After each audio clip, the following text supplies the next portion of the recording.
Welcome to another deep dive. Today we're tackling Napoleon Hill's Think and Grow Rich. Oh, a classic. It is. And, we got a lot of requests for this one. And I know our listeners are really interested in success principles. So we really want to go beyond just a typical book summary with this one. Yeah, for sure. We want to make this a guide using Hill's wisdom to help you unlock your own potential for achievement. Sounds good. So one of the things that's always struck me about this book is how it kicks off. Yeah, how so? It doesn't beat around the bush. It throws this really powerful question right at you. Okay. What do you truly desire? It's in all caps. It's like, boom, right in your face. Makes a statement. It does. We're not just talking about money here. Right. Although Hill focuses a lot on wealth. He does. It could be fame. It could be power. It could be peace of mind. Literally anything you set your sights on. Yeah. It's fascinating how he presents this whole concept of a dependable philosophy of individual achievement. He's claiming to offer this clear, almost formulaic approach to getting what you want. Right. And to make it even more intriguing, he dangles this secret formula that Andrew Carnegie supposedly used to amass his fortune. Oh, wow. And he claims to have shared this with over 100,000 people. Okay. Who then went on to achieve various levels of success. Huh. So it makes you wonder, what's the magic sauce? I know, right? What did all those successful people have in common? Well, according to Hill, it all starts with a burning desire. Okay. Not just a casual, it would be nice to have this, but a deep, intense yearning. Oh, I see. And he uses a really powerful example in the book. Oh, yeah? The story of his own son, who was born with a hearing impairment. Wow. It could have easily been deaf-mute, Right. but he wasn't. Instead, he turned his disability into an asset. Huh. How did he do that? All because Hill instilled in him this unshakable desire to overcome his limitations. Wow. That speaks to the power of that inner drive. It does. So are you saying it's not about our circumstances? Right. But about how we react to them. Exactly. And, you mentioned feeling discouraged about listeners' specific goal recently. Yeah. Well, the book features this story of R.U. Darby. Okay. Who initially failed at gold mining. Oh, no. The guy gave up just 3 feet from striking a major vein of gold. Are you serious? I know. Talk about a tough break. Wow. But later on, he realized the value of that experience. Okay. It wasn't the failure itself, but his lack of persistence. He just gave up too soon. He did. He had the desire, but he didn't have the follow-through. I can see how that relates to listeners' goal. It's so tempting to give up when things get tough. It is. And that's where Hill's insights are so valuable. Yeah. Darby's story mirrors a universal truth. Okay. Many people achieve breakthroughs just one step beyond their biggest defeat. What if Darby had dug just a little deeper? That's a powerful thought, isn't it? It is. Makes you think about pushing through those moments of doubt. Absolutely. Yeah. And when we're talking about pushing through, we can't ignore the power of belief. Think about the story of Barnes. Okay. This guy wanted nothing more than to partner with Thomas Edison. No kidding. That's a pretty big goal. Huge. I mean, Edison was a titan of industry. Exactly. Yeah. How did Barnes manage to pull that off? Pure, unwavering belief. He was convinced he could sell Edison's dictating machine. Wow. Even when everyone around him doubted it. Serious. Seriously. Yeah. He set this definite goal, laser focused, Okay. and poured all his energy into achieving it. And guess what? What? He succeeded. Wow. He became a living example of the self-fulfilling prophecy. That's pretty incredible. So far, we've got desire, persistence, belief. It's starting to sound like a recipe for success. It is, but a recipe needs all of its ingredients. Right. We can't forget the crucial role of imagination, Okay. what Hill calls the workshop of the mind. I like that. So we're not just wishing upon a star. We're actively picturing our success and strategizing. Right, and Hill uses some really vivid examples to illustrate this. Okay. Think of Dr. Gonzalez, who secured $1 million for his project. Wow. He didn't just stumble upon it. He held a clear mental picture of what he wanted, made a firm decision to get it, and then took action. Or the story of Coca-Cola, Okay. which started with a simple idea and a burning desire. Right. The founders imagined their drink enjoyed by millions. Mm-hmm. And look what happened. It's amazing how a simple idea with the right amount of imagination and drive can create such phenomenal success. Absolutely. It reminds me of how you always say That the ability to recognize and capitalize on a valuable idea is just as important as the ability to create it. Yes. Sometimes the most brilliant ideas are right there, waiting for someone to see their potential. Which leads us to specialized knowledge. Right. Precisely. Hill argues that general knowledge isn't enough, Yeah. especially when it comes to building wealth. Right. You need deep expertise in a particular area. He uses Henry Ford as an example. Oh, yeah. Ford didn't have much formal education. Okay. But he built what Hill calls a mastermind group, surrounding himself with experts in various fields. Interesting. So it's like a workaround Ooh, for any perceived knowledge gaps. it is. I've been thinking a lot about how traditional education is evolving. Yeah, me too. Do you think it's becoming obsolete with the rise of specialized online learning and all that? That's a great question. I don't think it's about obsolescence. Okay. I think it's about adaptation. Okay. Traditional education gives us a broad base, Yeah. but Hill is highlighting the growing importance of specialization in our world. It's less about what you already know Right. and more about your capacity to learn and adapt. So we've talked about desire, belief, imagination, and specialized knowledge. Yeah. But there's this one thing that keeps popping up. What's that? Persistence. Yes. It's like the fuel that keeps the engine running. Couldn't agree more. Persistence is the bridge Okay. between desire and its physical manifestation. In this case, financial wealth. I see. Hill defines it as that unwavering effort needed to overcome any obstacle and achieve lasting success. Think of it like a marathon runner, pushing through fatigue to reach the finish line. A perfect analogy. Do any particular stories from the book stand out to you Oh, definitely. when it comes to persistence? Take Fannie Hurst, a writer who conquered Broadway after years of relentless effort, Wow. or Kate Smith, who achieved stardom after singing tirelessly for years without much recognition. Wow. Those are some great examples. They are. Their stories show us that persistence is the key Yeah. that unlocks the door to achievement. You mentioned struggling with fear recently. Yeah. How has that impacted your persistence with listeners' goal?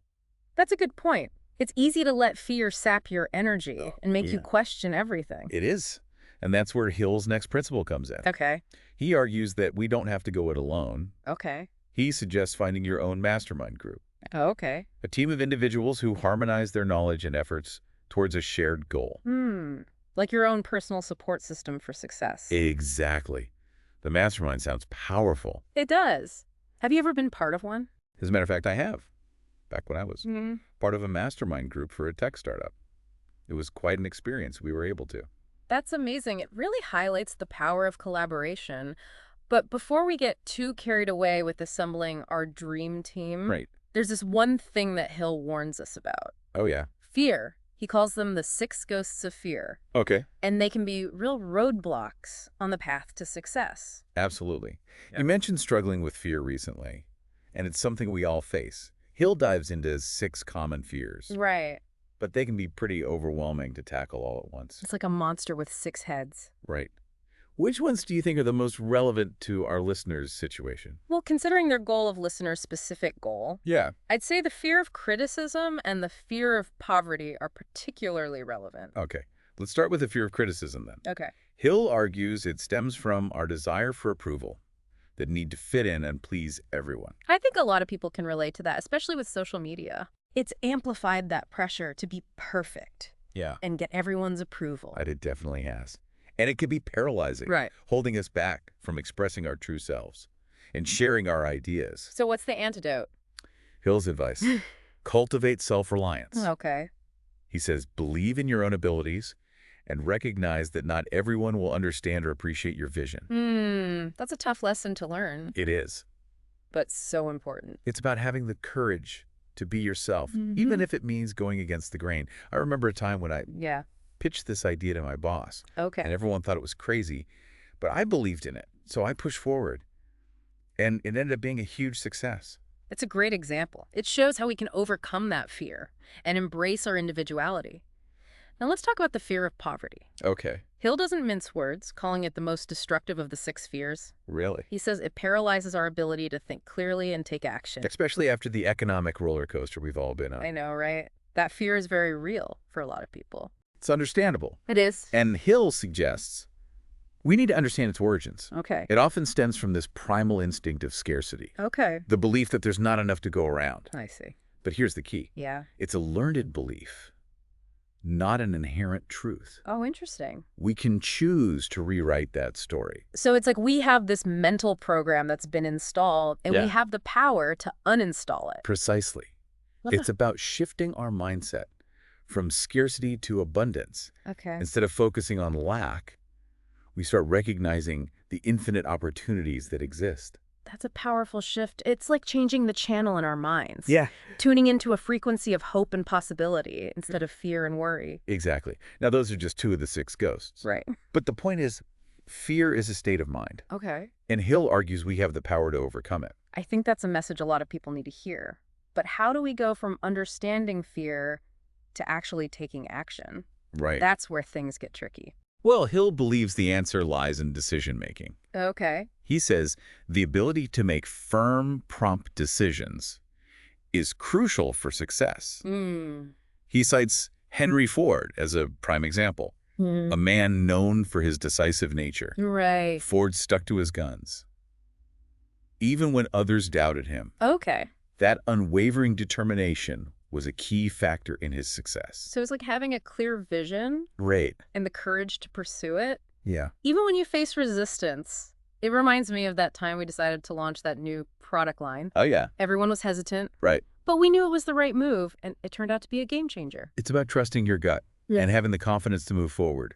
Hill says successful people reach decisions quickly and change them slowly, while unsuccessful people tend to procrastinate and second-guess themselves. It's interesting how he connects decision-making to success, Yeah. but making a decision is only the first step, right? Right. Then comes the planning. Absolutely. Yeah.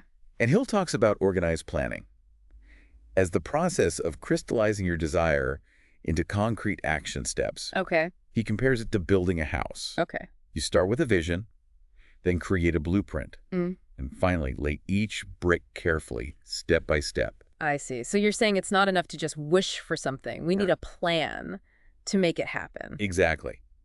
Hill stresses setting clear goals, developing a detailed strategy, breaking those goals into smaller, manageable steps. And remember the mastermind group. Yeah. He says they can be a valuable asset in this planning process. I can see how having that support system could make a huge difference, especially when you're facing those inevitable roadblocks. Absolutely. Oh, Hill also emphasizes flexibility and adaptability. okay. He knows plans need to be adjusted along the way. Right. Life rarely goes exactly as planned, so being open to change is crucial. It's about being prepared to course correct, learn from your mistakes, and keep moving forward. It's Yeah. about resilience. Exactly. And here's a key point. Hill argues that failure often results from poor planning, not lack of ability. It's not that we're not capable of success. Right. It's that we haven't laid the proper groundwork. Right. You mentioned your interest in listeners' specific goal Yeah. and how you sometimes feel stuck. Yeah. Have you ever created a detailed plan with action steps? In the past, Yeah. but I tend to get overwhelmed Yeah. and give up before I really get started. That's something to consider. Think about how you might approach it differently this time. Okay. What could you include in your plan to address those moments when you feel like giving up? That's a good point. Having a plan gives you a structure to fall back on. Exactly. When things get tough, it's like a safety net. And remember, even with a plan, you might encounter setbacks. Right. But Hill views setbacks as opportunities for learning and growth. It's like Thomas Edison famously said, "I've not failed. I've just found 10,000 ways that won't work." That's a great reminder. So we've talked about planning, but there's another aspect of success that Hill emphasizes. Leadership. Absolutely. But he's not talking about wielding power over others. Okay. For him, true leadership is about inspiring and empowering people to achieve a shared vision. So it's not about being the boss, Right. but about guiding and motivating others. Exactly.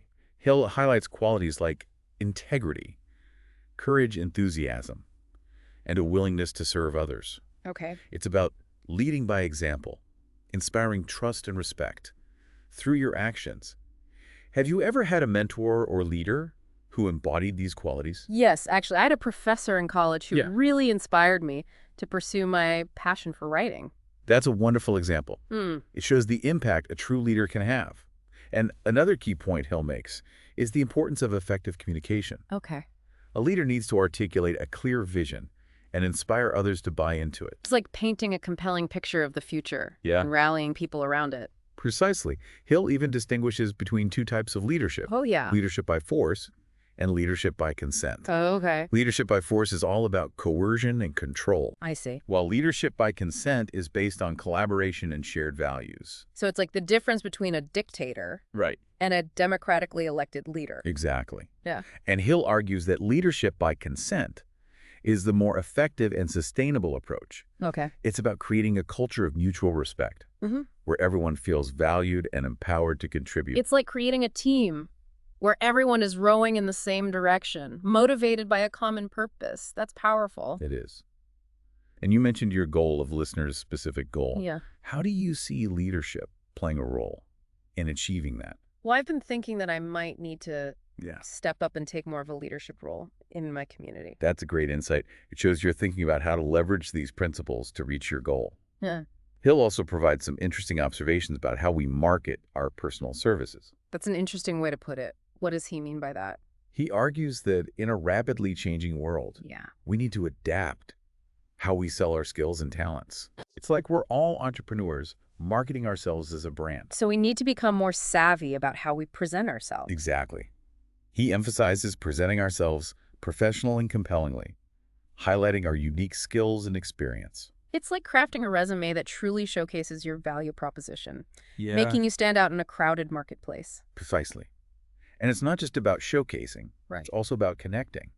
Okay. He stresses the importance of networking, building relationships, and getting your name out there. So it's about making those connections and letting people know what you have to offer. What are some of his specific recommendations for doing that effectively? One thing he really emphasizes is focusing on what you can give Okay. rather than what you can get.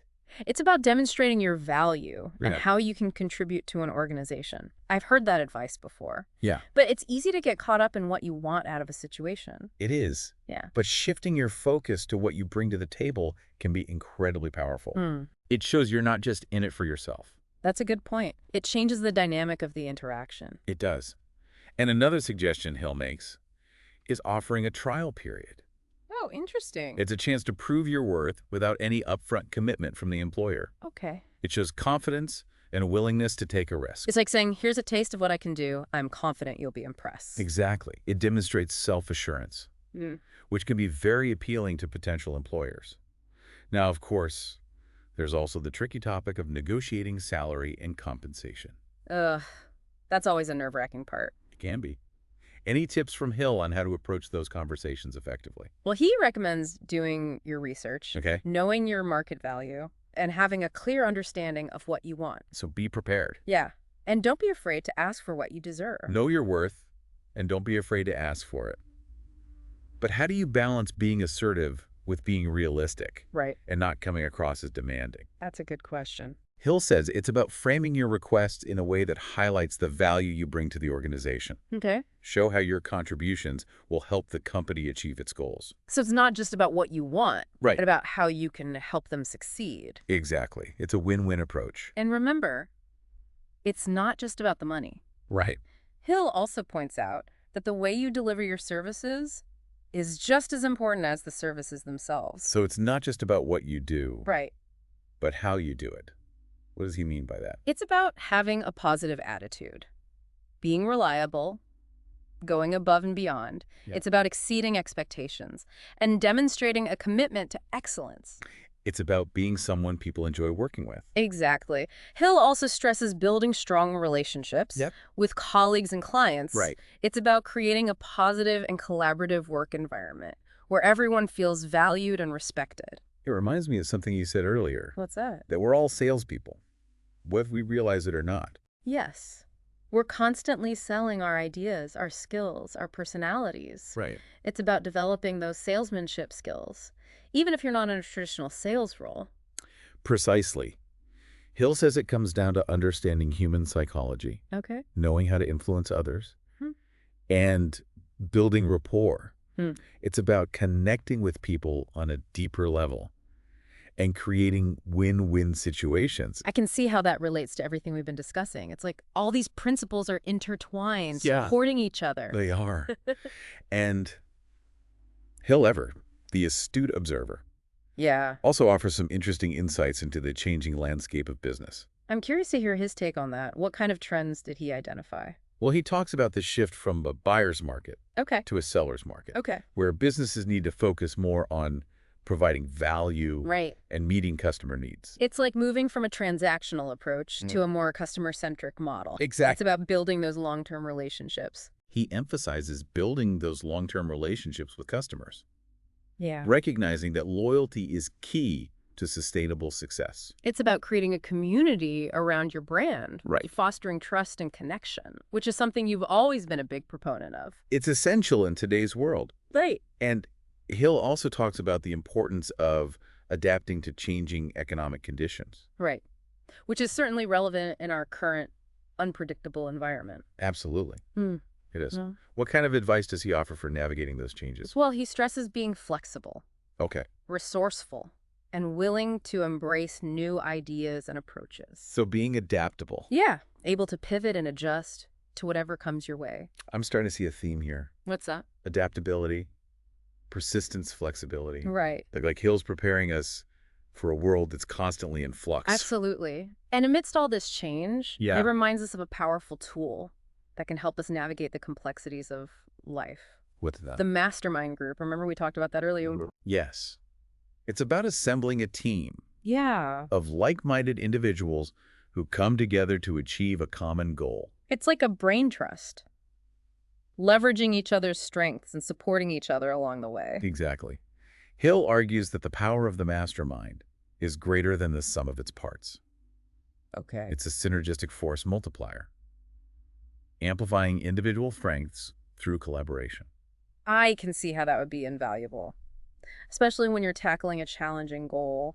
But how do you go about creating an effective mastermind group? Well, Hill offers some insightful guidelines. Okay. First, he stresses choosing members carefully, Okay. selecting individuals who possess complementary skills and share a common purpose. So it's like putting together a puzzle, Yeah. finding those pieces that fit together perfectly to create a complete picture. Precisely. He also emphasizes establishing clear goals and expectations, Okay. ensuring everyone is on the same page, working towards the same outcomes. It's like having a shared roadmap, Right. a clear understanding of where you're going and Yeah. how you're going to get there. Exactly. Hmm. And don't forget, regular communication and meetings Okay. create a space for open dialogue, brainstorming, and mutual support. It's like creating a rhythm of collaboration, Yeah. a regular pulse of shared energy and focus. That's a great way to put it. And remember, Yeah. it's about respecting and valuing each member's contribution, Right. recognizing that everyone brings something unique to the table. It's about fostering a culture of appreciation Right. and recognizing that diversity of thought and experience is a strength. Exactly. And Yeah. finally, Yeah. he emphasizes maintaining a positive and harmonious atmosphere within the mastermind group. It's about creating a safe and supportive space where Mhm. everyone feels comfortable sharing their ideas and perspectives, even if they're different from your own. Precisely. Now, having explored the practical aspects of the mastermind, Yeah. let's dive into one of the most intriguing and mysterious concepts in Hill's philosophy, Okay. the sixth sense. Ooh, I like where this is going. Are you ready to explore this a bit? Absolutely. right. This is the part I've been most curious about, the realm of intuition and inspiration. It's where things get really interesting.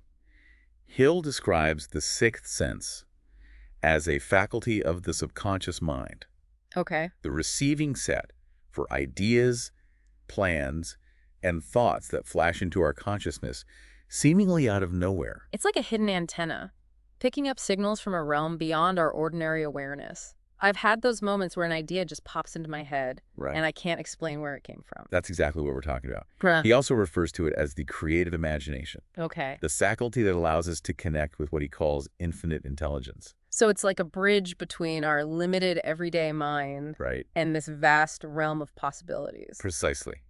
Now, Hill admits that the sixth sense is tough to define Okay. because it operates beyond logic and reason. It's like trying to explain the taste of chocolate to someone who's never had it. I like that analogy. But if it's so difficult to define, Yeah. how do we even begin to cultivate and develop it? Well, he emphasizes stimulating the mind Okay. by exposing yourself to new ideas and experiences. So it's about expanding your mental horizons, creating more space for inspiration to flow, like reading books outside your usual genres, traveling to new places, meeting different kinds of people. Exactly. He also stresses the importance of trusting your intuition, Okay. those gut feelings and inner nudges that often guide you in the right direction. It's about listening to that inner voice, Yeah. even when you can't explain it logically. I know I've ignored my intuition in the past, Right. and it usually doesn't end well. We've all been there. Yeah. But learning to trust that inner guidance is a key part of developing the sixth sense. And he encourages cultivating a state of receptivity, Okay. being open to receiving insights from unexpected sources. It's like having an open door policy for inspiration, welcoming it in from wherever it may come. That's a beautiful image. It is. And Hill suggests that the sixth sense is often activated during times of heightened emotion or intense focus. So it's like those aha moments that come when you're deeply engaged in a task or facing a challenge. Precisely. He also suggests we can access the sixth sense through meditation prayer, or even just spending time in nature. It's about quieting the mind, creating space for inspiration to emerge. I know when I'm feeling stressed or overwhelmed. Going for a walk in nature always helps me clear my head and see things more clearly. That's a great example. Yeah. It shows how we can create those conditions that allow the sixth sense to flourish. And Hill cautions us against relying solely on logic and reason, Okay.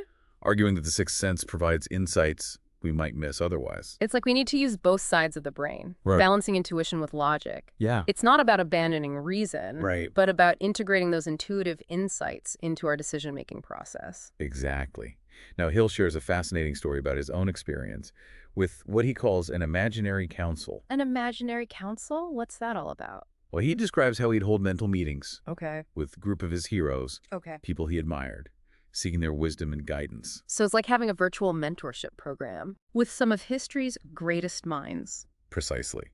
And he claims these imaginary council meetings provided him with invaluable insights and helped him overcome challenges. It's like tapping into a collective wisdom, Right. drawing upon the knowledge and experience of those who came before you. It's a fascinating concept, but it does sound a bit unconventional, It does. even strange to some people. It does challenge our conventional notions of reality Yeah. and the mind's potential.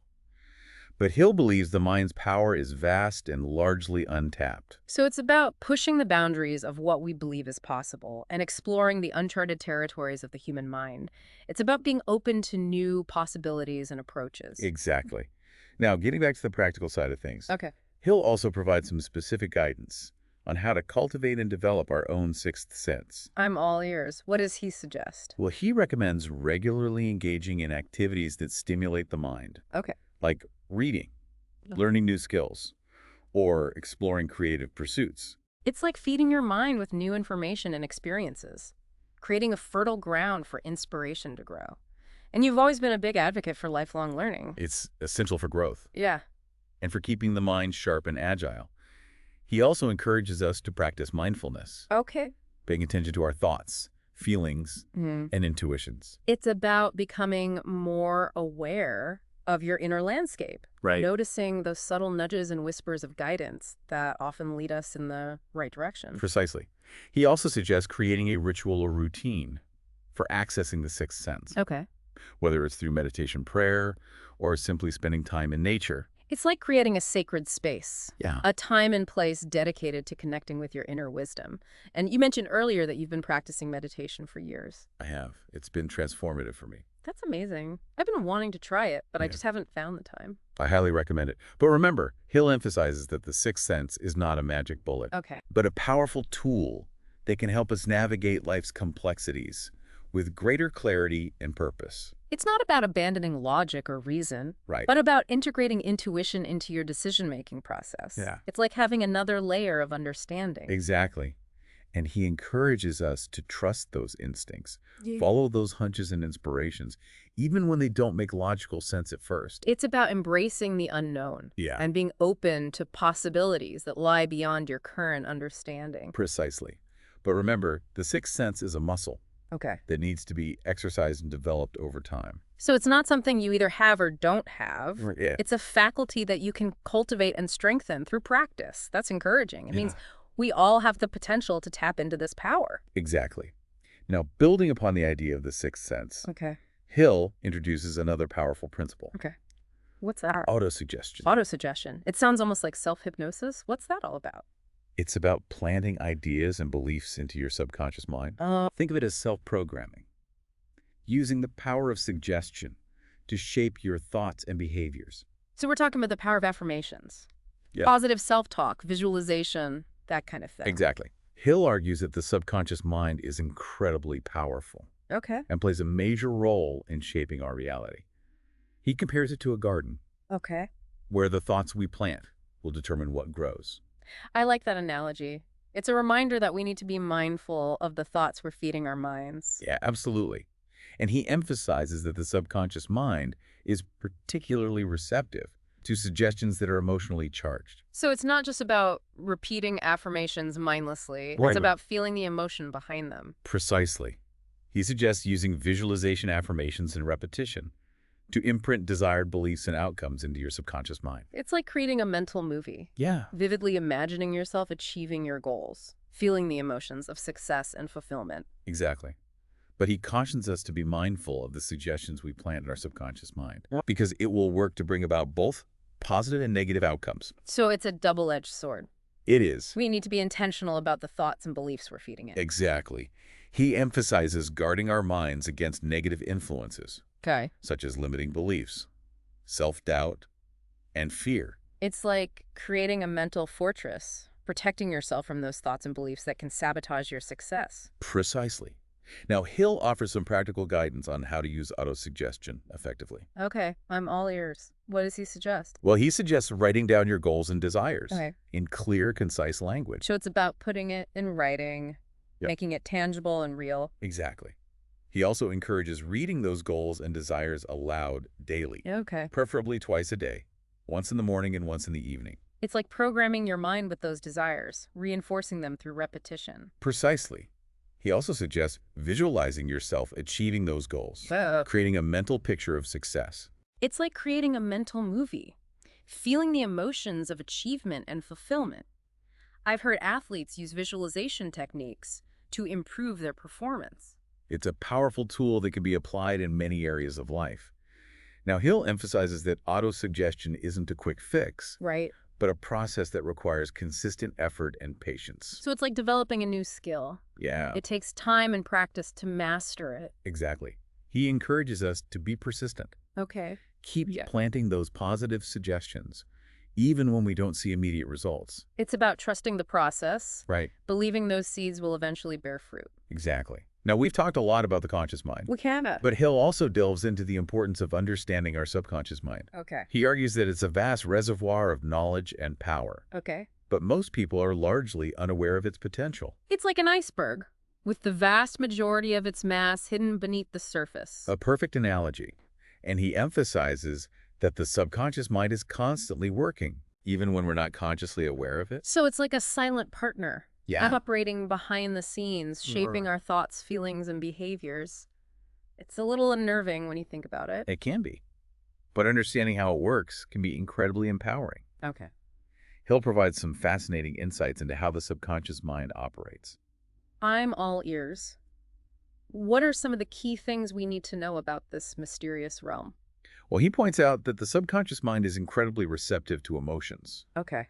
particularly strong emotions, Okay. like fear and desire. So it's like an amplifier, Yeah. magnifying the emotional intensity of our thoughts. No wonder those negative thoughts can feel so overwhelming sometimes. Exactly.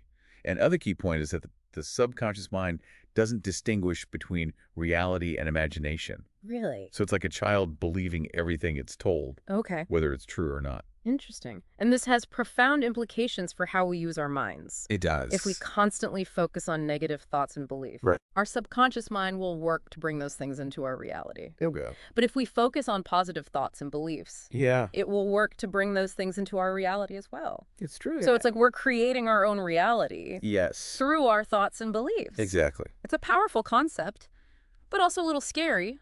It means we have a lot more responsibility for our lives than we might realize. It does. But it also means we have incredible power to shape our lives. Okay. He'll provide some practical guidance on how to harness the power of the subconscious mind for positive change. I'm eager to hear his suggestions. What are some of his key recommendations?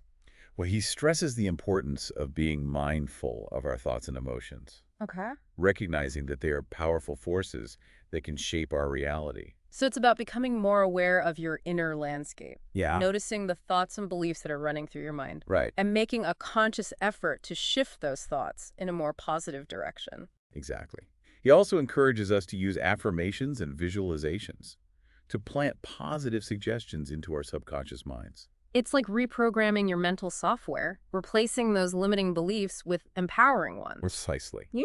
And he suggests engaging in activities that promote relaxation and stress reduction, Okay. as this helps to quiet the conscious mind and allows the subconscious mind to emerge more fully. So it's about creating a state of mental and emotional calmness, Yeah, allowing those deeper insights and intuitions to surface.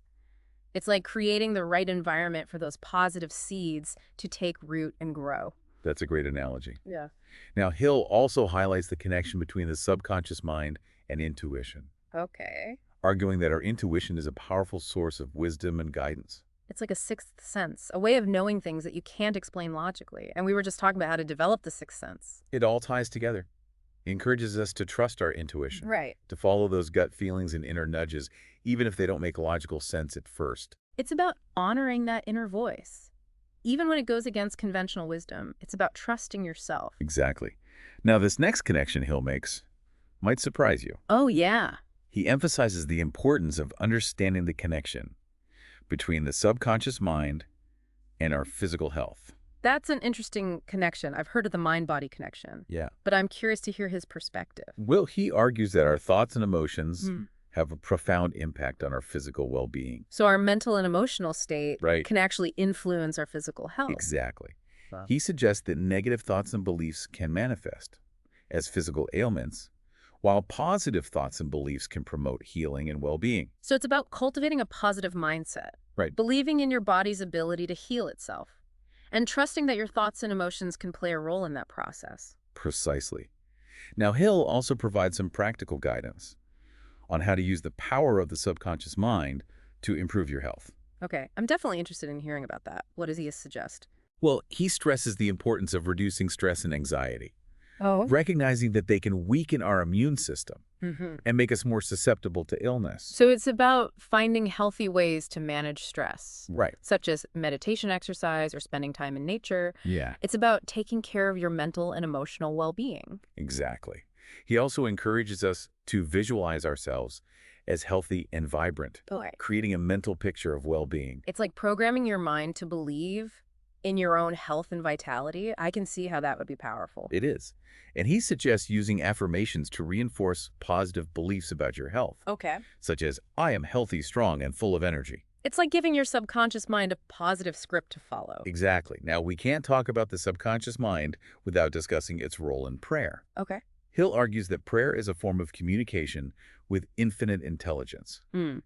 and that the subconscious mind is the medium through which this communication takes place. So it's not about begging a higher power for favors, but about aligning your thoughts and beliefs with a higher power. Precisely. He emphasizes that the most effective prayers are those that are infused with faith and emotion. It's about praying with feeling, Yeah, believing that your prayers are being heard and answered. It's about having that deep connection and trust. exactly. He also suggests that prayer is most effective when we are in a state of mental and emotional calmness, Right. allowing the subconscious mind to take the lead. So it's about quieting the chatter of the conscious mind Right. and creating space for a deeper connection with a higher power. Precisely. Now, Hill provides some insightful observations about the nature of prayer. I'm curious to hear his thoughts. What are some of the key things we need to know about this powerful practice? Well, he emphasizes that prayer is not about asking for things, Okay. but about aligning ourselves with a higher power and allowing that power to work through us. So it's about surrendering to a greater wisdom Yeah, and trusting that we are being guided and supported. exactly.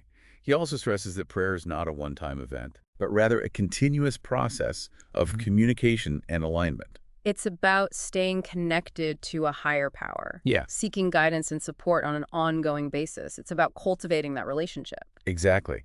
Now, Hill encourages us to experiment with prayer Okay. and to discover what works best for us. It's about finding our own unique way of connecting with a higher power. Precisely. Ah. Now, before we move on, Yeah. I want to circle back to something Hill calls faith. Okay.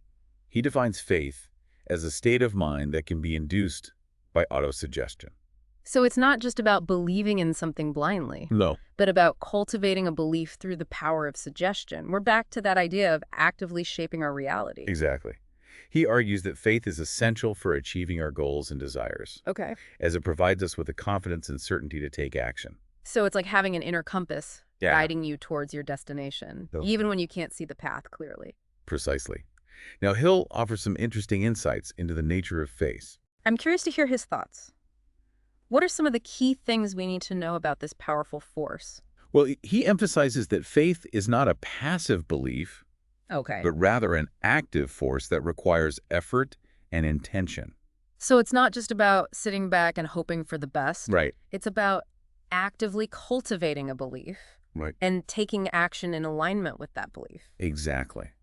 He also stresses that faith is not about blindly believing in something, despite evidence to the contrary. Okay. Rather, it's about believing in something because we have chosen to believe in it and then acting as if it were true. So it's like a self-fulfilling prophecy. Yeah. By acting as if something is true, Right. we make it more likely to become true. Precisely. Mhm. Now, Hill provides some practical guidance on how to develop faith. Okay, I'm eager to hear his suggestions. What are some of his key recommendations? Well, he suggests starting with a clear understanding of what you desire Okay. and then focusing your thoughts and emotions on that desire. So it's about having a crystal clear vision of what you want and then pouring your energy and attention into it. Exactly. He also encourages us to use affirmations and visualizations to reinforce our belief in our ability to achieve our goals. It's like feeding your faith with positive energy. And that brings us to the end of our deep dive into Napoleon Hill's Think and Grow Rich. Quite a journey. It really has been. You know, this book is packed with so much wisdom. It is. It's almost overwhelming. But I think we've managed to distill some of the key principles I think so. that can help our listeners achieve their own dreams. I hope so. So if you're feeling inspired to take your life to the next level, Yeah. I encourage you to revisit the concepts we've discussed today and start applying them to your own life. Absolutely. Okay. I think one of the most important things to remember is that success is not a destination. Right. It's a journey. It is. And it's a journey that's best traveled with a burning desire, a clear vision, and an unwavering belief in yourself. And remember, you don't have to go it alone.